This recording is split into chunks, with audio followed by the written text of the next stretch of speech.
What would you do if the very men who stole your future left you for dead in a place no one ever escapes? For Rose Vale, a young woman with nothing left but her father's folded claim papers and a grief as wide as the Arizona sky, this wasn't a question.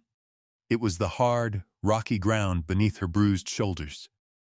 She was given a worthless inheritance, a dusty, forgotten plot of land, and when she tried to claim it, she was cast into a canyon and erased. But what happened next, in the silence and the heat, would unearth a secret that had been poisoning the valley for a generation. The truth was waiting for her, buried under a decade of lies, in a place everyone had dismissed as an ending. Settle in and let the dust of the high desert settle with you. This is a story about the things we throw away and the treasures they hold inside. The shove was brutally simple. A firm, calloused hand between her shoulder blades, a sudden loss of balance on the crumbling scree, and then a dizzying, scraping fall. Rose Vale didn't scream. The breath was stolen from her lungs by the impact that sent a constellation of pain through her ribs. She tumbled, a tangle of calico and limbs, coming to a rest against a slab of sun-baked sandstone that felt as hot as a stove door. Above, 3 silhouettes stood against the searing blue of the sky. One of them, a thick-set man named Silas Thorne, held the small leather wallet containing her father's papers.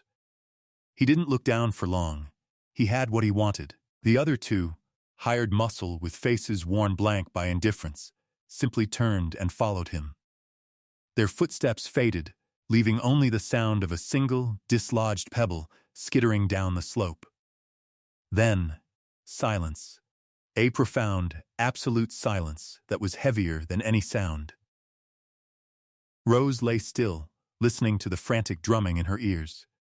Dust filled her mouth, gritty and bitter. Slowly, she pushed herself up, ignoring the sharp protest from her side.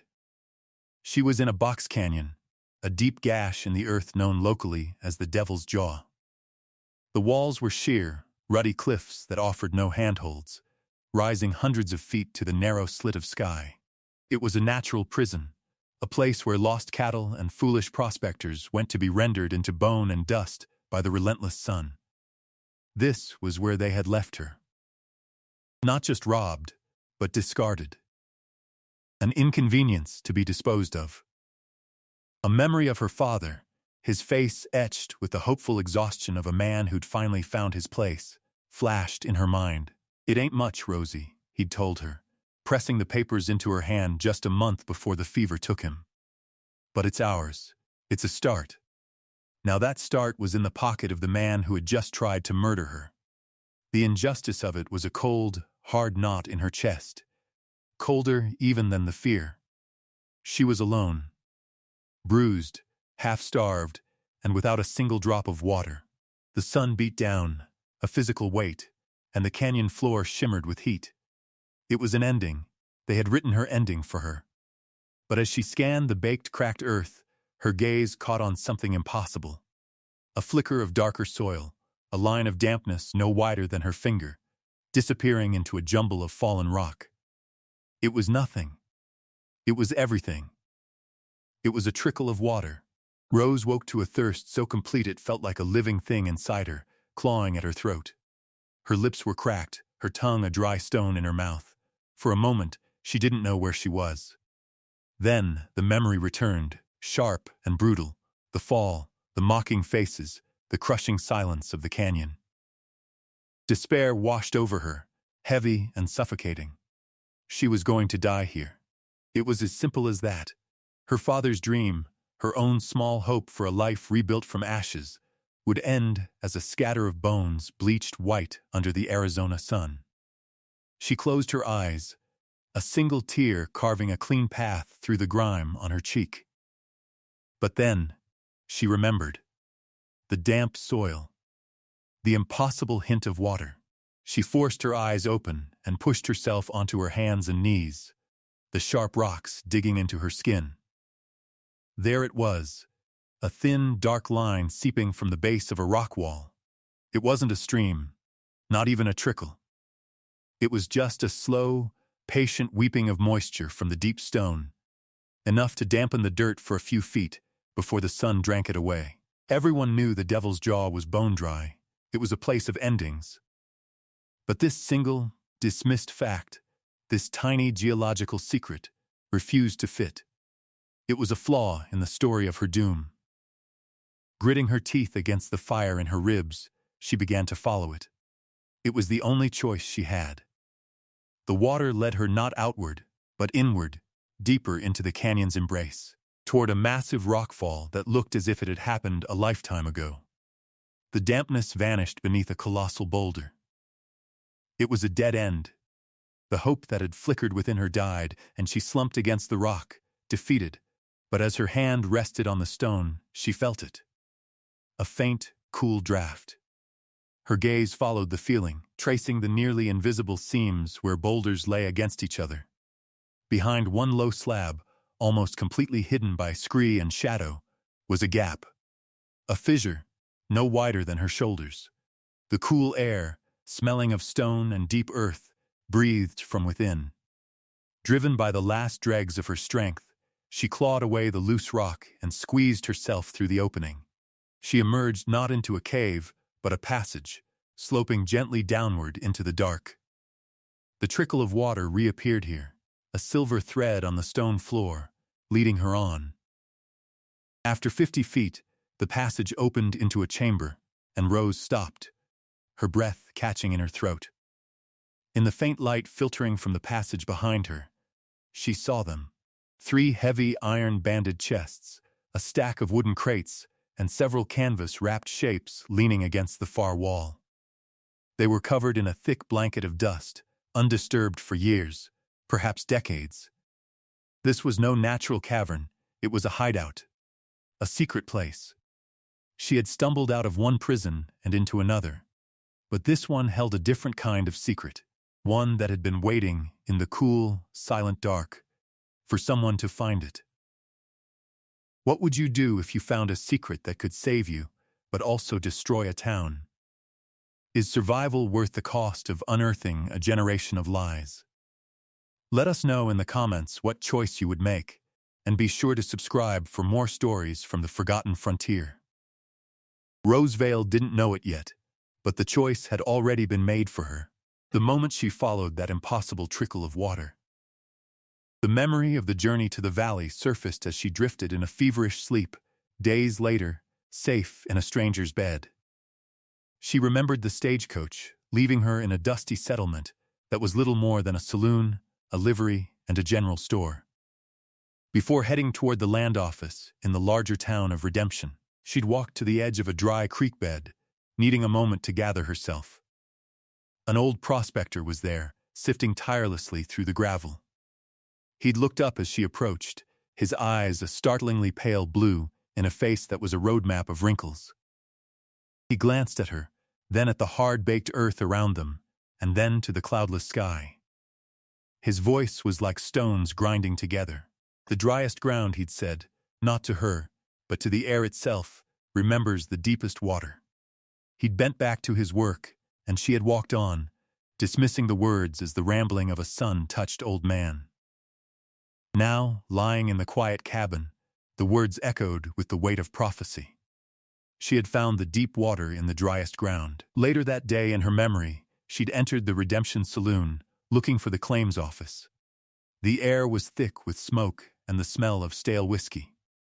Her question, spoken softly to the bartender, had drawn the attention of a table in the corner. Silas Thorne sat there, flanked by the same 2 men who would later throw her into the canyon. Thorne's laugh was loud and dismissive. A claim? Little lady, the only thing a woman can claim in this valley is a husband. His men had chuckled. That plot your daddy filed on ain't worth the paper it's written on. Barren rock and lizards. The public humiliation had stung, but it was the cold, possessive light in his eyes that she remembered most. He wasn't just mocking her, he was warning her. He already considered that land his. The memory faded, replaced by the reality of the quiet room. She was in a small, sparsely furnished cabin. A fire crackled low in the hearth. A man sat in a chair by the window, mending a piece of leather harness, his back to her. He was the one who had found her. He had carried her out of that canyon, his presence as silent and steady as the rock walls themselves. She had been here for days, drifting in and out of consciousness. He had cleaned her wounds, fed her broth, and asked for nothing. Now, fully awake for the first time, she watched him. His name was Eli Price, he'd told her in a low murmur during a moment of lucidity. His movements were spare and deliberate, weighted with a sorrow that seemed to have settled deep into his bones. He was her savior, but he was also a stranger.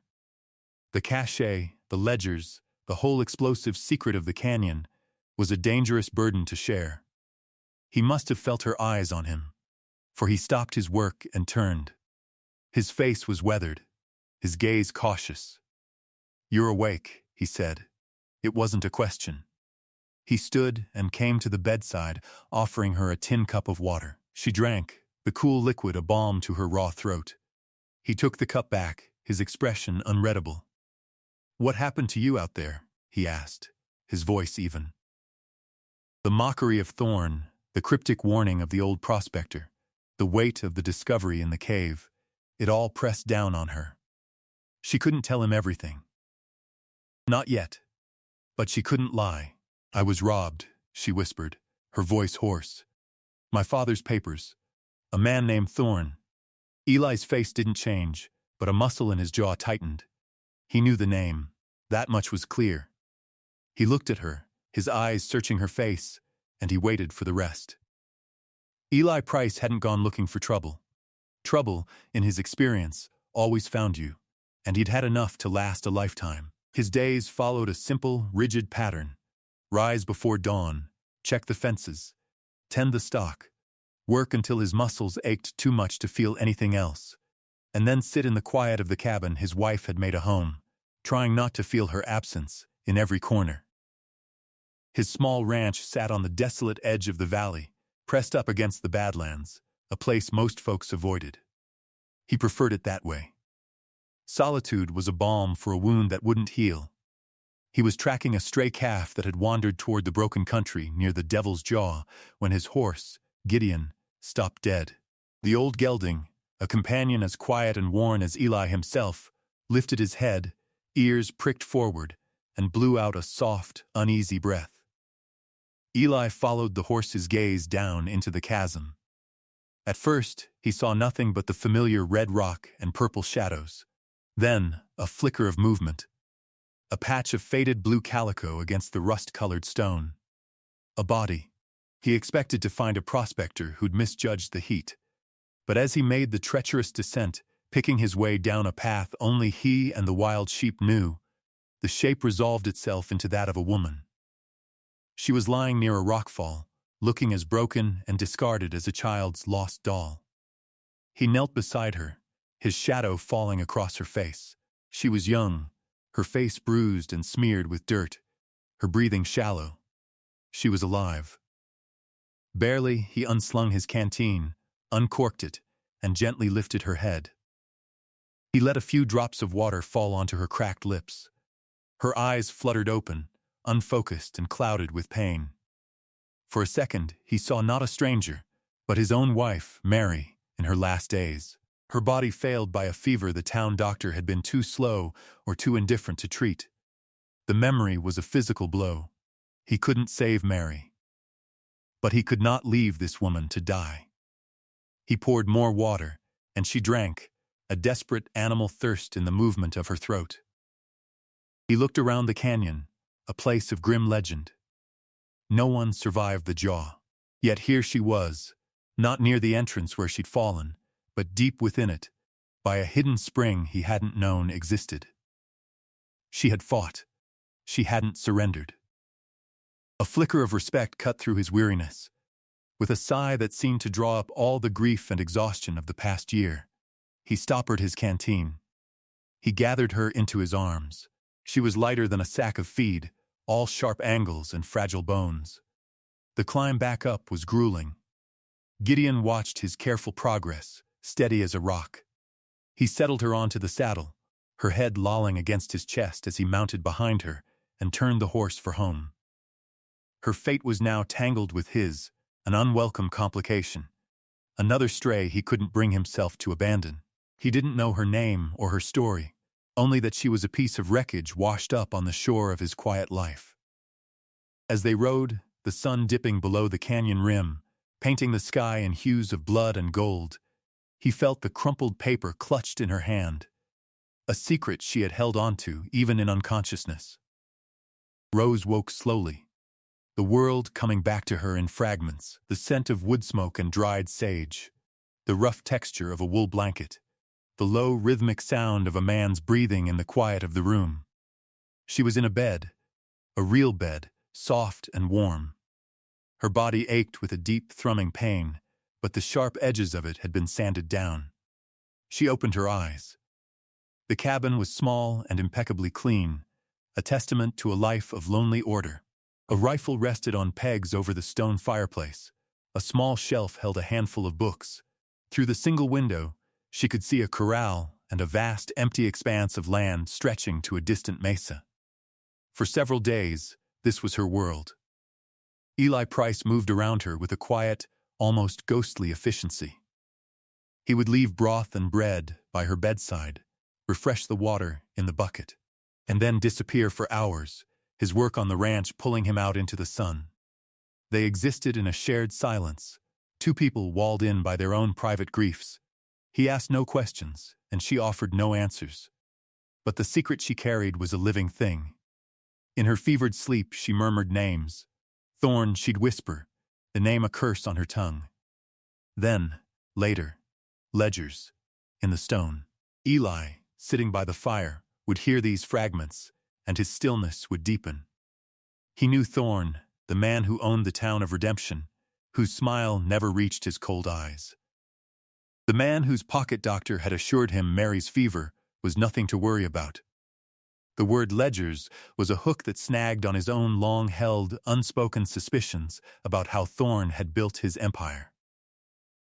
One afternoon, when Rose was stronger, he found her sitting up, staring at the crumpled claim papers she'd insisted on keeping by her side.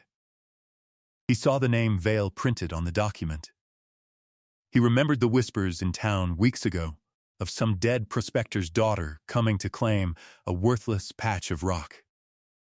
The woman the whole valley was now certain had vanished into the desert. He pulled up a stool, his movements slow. "Silas Thorn," he said, his voice low and flat. "You said his name." Rose flinched, her hand tightening on the papers. She looked at him, truly looked at him, for the first time. His eyes were kind, she realized, but shadowed with a pain that she recognized. He was not a man who trusted easily. She had to give him a piece of the truth. "He took these from me," she said, her voice raspy. "He and his men. They left me in the canyon to die." Eli nodded slowly, his gaze unwavering. He had already pieced that much together. But he could see in her eyes that it wasn't the whole story. There was something else. Something she was holding back. Something that had kept her alive when by all rights she should be dead. He waited. The silence stretched, filled only by the crackle of the fire.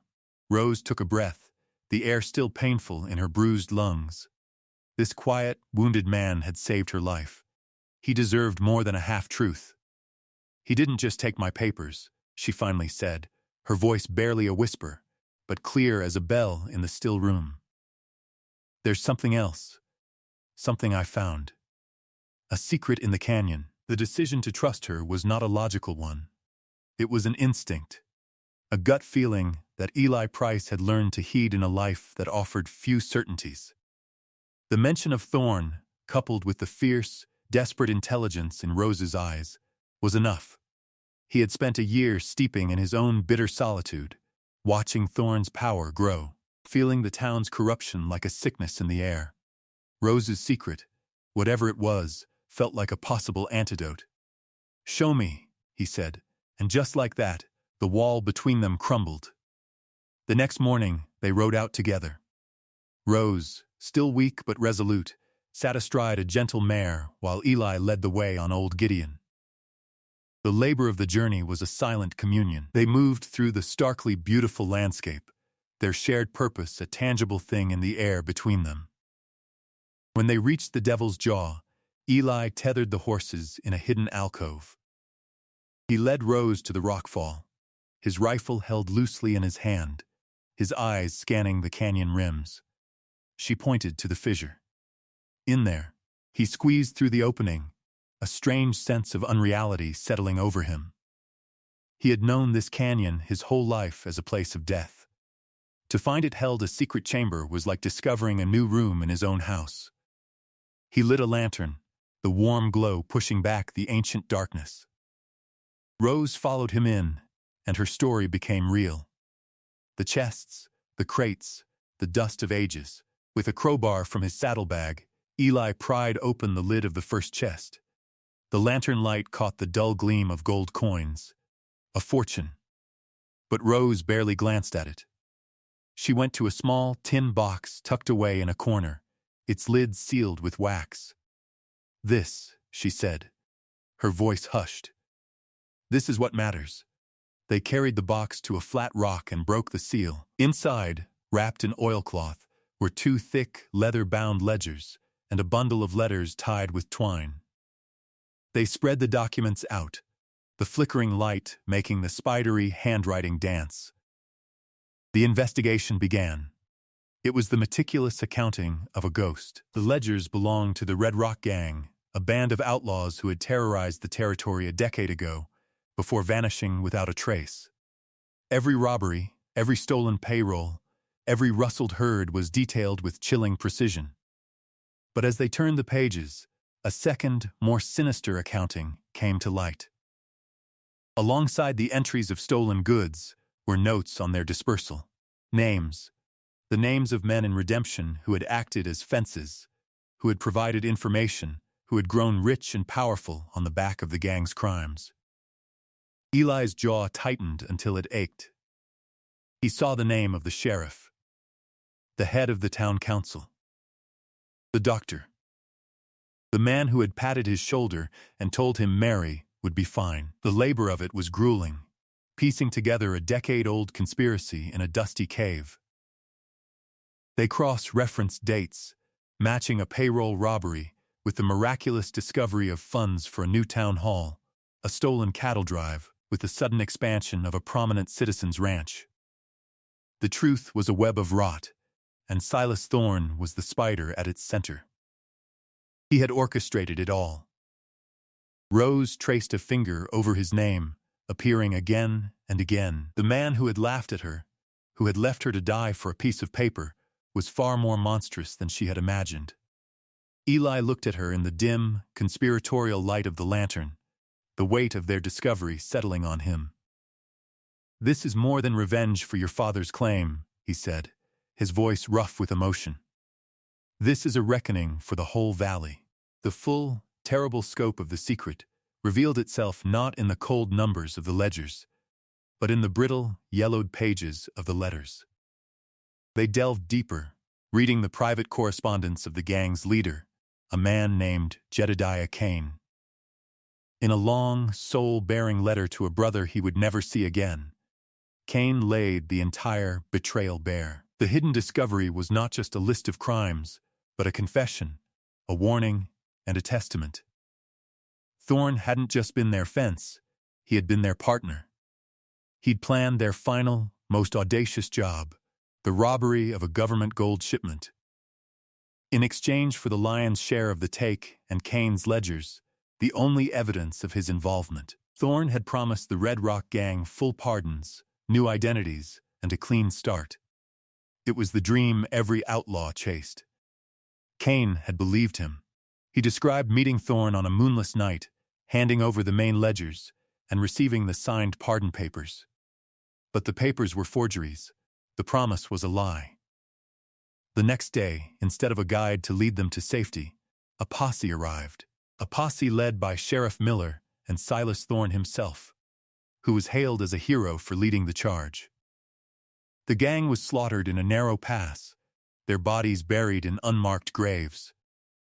Thorne and his circle kept the government gold, claimed the bounty on the outlaws' heads, and buried the story, cementing their power and reputations on the graves of the men they had betrayed.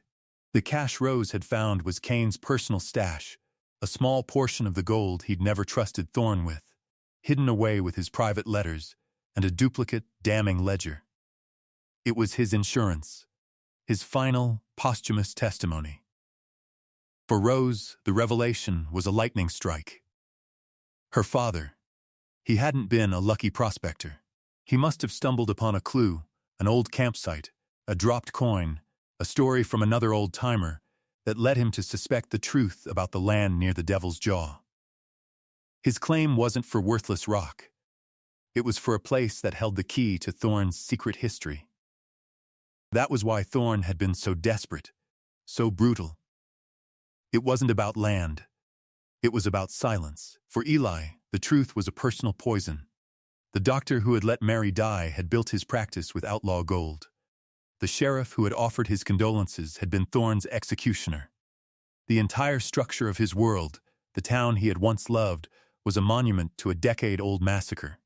Everything was a lie. Rose picked up the final letter, Kane's elegant script blurring before her eyes. It spoke of his hope for a new life, a wife, a small ranch.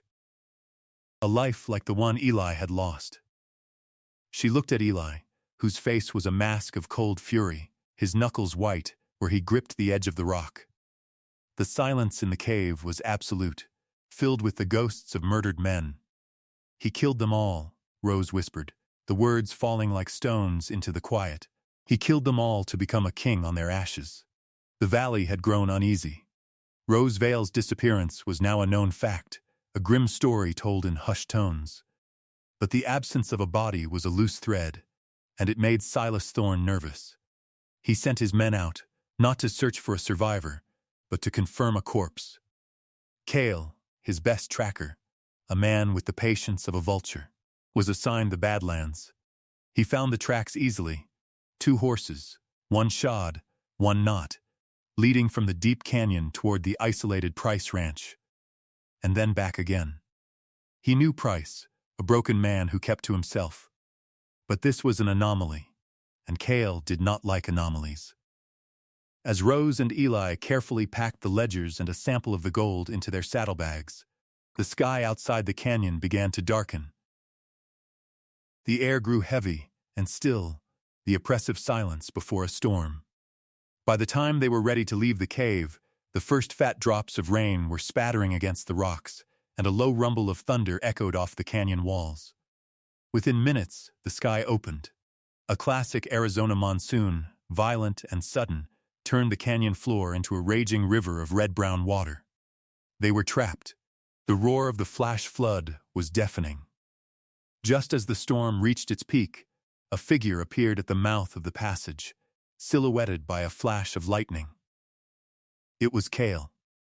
Water streamed from the brim of his hat. His eyes, cold and assessing, took in the scene in an instant. The open chests, the saddlebags, Eli's rifle, and Rose. He saw Rose, and he smiled, a thin, cruel slash in his gaunt face. "Boss was right to be worried," he drawled, his hand moving toward the pistol at his hip. "Figured we'd find you in a hole somewhere." The standoff was short and brutal. There was no room for a clean fight. As Cale drew his gun, Eli lunged, not at the man, but at the lantern, plunging the cave into absolute darkness, broken only by strobing lightning. The shot went wide, the muzzle flash momentarily illuminating Cale's snarling face. It became a desperate, clumsy brawl in the dark. Eli, using his raw rancher's strength, grappled with Cale, the 2 men crashing against the rock walls. Rose, her heart pounding, grabbed the heaviest thing she could find, a small, solid ingot of gold, and swung it blindly in the direction of the fight. It connected with a sickening thud. Cale grunted and fell, his pistol clattering to the floor. The crisis had come and passed in a blur of violence. They had crossed a line. There was no going back now. They had fought for the secret, and now it owned them completely. They bound Cale with leather straps, his unconsciousness a temporary reprieve. As the storm slowly grumbled its way east, the floodwaters receded, leaving the canyon glistening and washed clean. In the gray light of dawn, Eli and Rose stood at the entrance to the cave, looking out at the transformed world. The air was cool and clean. Behind them, their prisoner was beginning to stir. They had the ledgers, the gold, and now, a living witness. The choice had been made for them. The ride east was grim and determined. They bypassed redemption completely, skirting the town under the cover of the pre-dawn light. Cale, bound and gagged, was slung over the mare, his hateful glare promising retribution. Rose and Eli rode in silence, the tin box containing the valley's dark heart nestled securely in Eli's saddlebag. They pushed on for 2 days, stopping only to rest the horses, their faces set with a grim resolve. They weren't just fugitives anymore. They were messengers, carrying a truth heavy enough to shatter a community. They arrived in Prescott, the territorial capital, looking like what they were, exhausted, trail-worn, and desperate. They went directly to the office of the U.S. Marshal, a man named Sterling, whose reputation for unbending integrity was known throughout the territory. Marshal Sterling was a tall, severe-looking man with eyes that seemed to see right through to a man's soul. He listened to their story without interruption, his expression unreadable. When they finished, he gestured to the tin box. Rose placed it on his desk. He opened it, his long fingers carefully turning the pages of the ledgers. He read Kane's final letter, his face remaining a mask of professional calm. The kind professional, a young clerk from the marshal's office, was called in. He examined the paper, the ink, the bindings. "The ledger books are consistent with the period, Marshal," the clerk confirmed quietly, his voice filled with a gentle awe. "The ink is iron gall. This is authentic." Sterling then turned his attention to Cale, who had been held in a back room. Faced with the ledgers and the marshal's implacable stare, Cale's bravado crumbled. He confessed everything, confirming the story and implicating Thorne in Rose's attempted murder. The vindication was quiet, methodical, and absolute. Sterling deputized Eli on the spot, a silent acknowledgement of the man's character. He gathered a posse of his own trusted deputies, and they rode back toward redemption. When the federal lawmen rode down the town's main street, a wave of confusion and fear rippled through the populace. This was not local justice. This was something else entirely. The arrests were swift and silent. Thorne was taken from his office, his face a mask of disbelief. Sheriff Miller was disarmed behind his own desk. The doctor was led from his surgery, still wiping his hands on a cloth. One by one, the founding fathers of redemption's prosperity were revealed as frauds and criminals. The townspeople, the chorus that had once laughed with Thorne at the lone woman with a worthless claim, now watched in stunned silence. As Thorne was led in chains toward a prison wagon, he saw Rose standing with Eli across the street. For a moment, their eyes met. The mockery was gone from his face, replaced by a hollow, gaping comprehension. He was not just defeated, he was undone, his legacy erased by the woman he had tried to erase. The town's memory of itself began to fracture, preparing to be rewritten. Months passed. The valley breathed again. The hard winter gave way to a spring so vibrant it felt like a promise fulfilled. The air, once thick with unspoken fear, was now clear and light. On the plot of land her father had left her, the one Thorne had declared barren rock, a cabin was taking shape. The scent of fresh-cut pine mingled with the sweet smell of desert sage blooming after the rains. The cabin was simple and sturdy, its foundation solid, its walls true.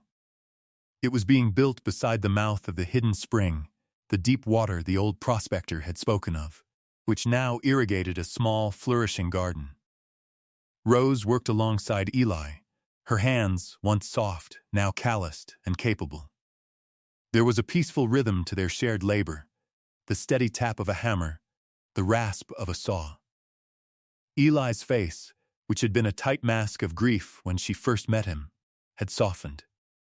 The deep lines of sorrow around his eyes were still there, but now they were joined by new lines, etched by quiet smiles.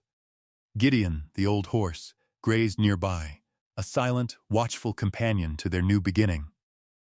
One late afternoon, as the sun began its slow descent, painting the sky in strokes of amber and rose, Eli paused, leaning on his hammer.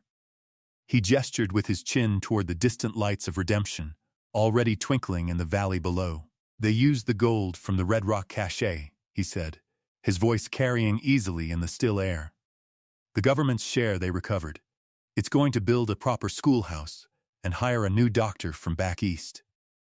Rose nodded, her gaze sweeping over the small world they were building, the solid cabin, the clean water bubbling from the earth, the green shoots in her garden. This was real. This was hers. Eli looked at her, a question he seemed to have been holding for a long time finally surfacing. That part of the cache that was yours, he said quietly. Cain's personal gold. It was a fortune, Rose. You could have left this place. Built a mansion somewhere else, forgotten all of this. Rose looked down at her own hands, at the strength and purpose they had found. She looked at the home they were raising from the ground, a testament not to a treasure discovered, but to a life earned. She met his gaze, her own eyes clear and calm. The gold wasn't the treasure, she said, her voice soft but certain, carrying the entire weight of her journey. It was just the key. This is the treasure. She smiled, a real, unguarded smile, and in the golden light, they went back to work, building their future, one nail at a time. Thank you for staying with us to the end of this story of courage and quiet vindication. It's a reminder that sometimes the greatest strength is found in the things and the people that the world has written off. A story of how a truth buried in the stone can set a whole valley free. If you were moved by Rose and Eli's journey, we'd be honored if you'd leave a like and tell us in the comments what part of their story resonated with you most. Be sure to subscribe for more tales of the forgotten frontier. We'll see you next time.